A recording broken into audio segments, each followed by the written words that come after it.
Hello mga kasinsin, magandang umaga, magandang gabi, magandang tanghali. Sana okay lang kayo, sana sa magandang kalagayan kayo kung saang sulok man kayo ng mundo sa iba't ibang bansa, ng panig ng mundo. Mag-ingat kayo palagi. Okay, thank you sa lahat ng nag-subscribe at saka sa magsa-subscribe pa. Maraming salamat. Okay. Andito na naman tayo at mayroon na naman tayong sasagutin na katanungan sa ating comment section. Okay, guys, about sa salary.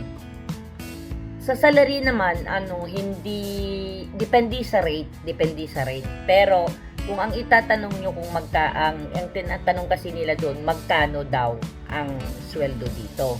So, ang swelduhan dito sa Singapore, kung baguhan ka, pumapatak din siya ng mga 28 sa atin peso, 28k. Kung sa mga datihan na, pero yung 28k niya, hindi pa kasali doon yung bayad ng pag hindi kayo lumalabas, ganon. Kasi dito, compulsory ang isa ang labas, pero hindi siya compulsory na na tuwing linggo lalabas ka, ganon. Kasi normally dito sa Singapore, more on sila sa gusto nila yung weekend nasa weekend nandyan kayo sa kanila, tutulong sa kanila, ganon.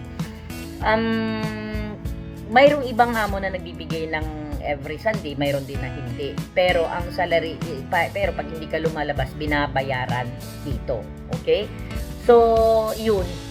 Depende talaga sa rate kung ano. Pero kami, basta ang first timer namin is kung dito sa Singapore sa Pilipinas, pumapatak siya ng 27 to 28. Okay? Depende nga sa rate sa ko. Ngayon, pagka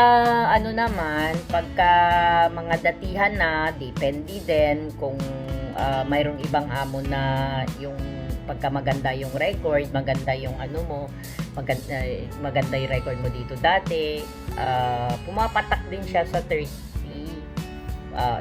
to 35, ganun. Depende, pero din yun, basic lang yun. So, maganda ang dito, maganda din naman maganda ang sahuran sa Singapore. Depende lang din sa sa rate talaga, ganon. So, ayun, tsaka mayroon pa akong nabasa na kung baguhan ba daw magkano ba daw talaga ang ibabayad ng amo sa kanila kung halimbawa may malaki ang bahay, ganon. Hindi sa kalakihan ng bahay, hindi sa karamihan ng tao sa loob ng bahay o anong alaga. Umano sila sa basic. Kung ano yung basic, yun lang yun. Tapos babayaran nila yung Sunday na hindi nyo inilabas, ganon.